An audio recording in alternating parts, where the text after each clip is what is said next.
Sveiki atvykę į naują Tultok laidą Parkside dirbtuvėse. Mano vardas Filipas. Šiandien atidžiau pažvelgsime į lazerinį atstumo matuoklį.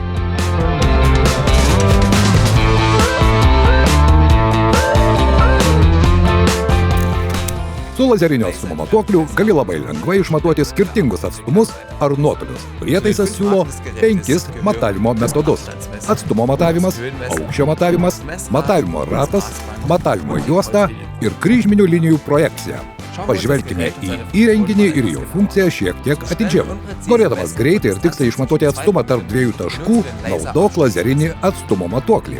Aukščio matavimas naudojamas aukščio skirtumams nustatyti, pavyzdžiui, išlyginant lentynas ar pakabinamas spinteles. Su matavimo ratu gali tiesiog nuridenti ilgus atstumus ant grindų ir, pavyzdžiui, nustatyti kabelių ar kilimų ilgį. Matavimo juosta skirta klasikiniams rankiniams matavimams nedideliu atstumu, pavyzdžiui, matuojant baldus. Kryžminis linijinis lazeris projektuoja horizontalią ir vertikalią liniją, pavyzdžiui, norint tiksliai išlyginti paveikslų rėmus arba lentynas. Tam tereikia vieno kompaktiško ir patogaus įrenginio. Kaip matai, lazerinis atstumo matuoklis yra universalus ir puikiai tinka viskam. Parašyk komentaruose, kam jį naudosi toliau. Tau pavyks!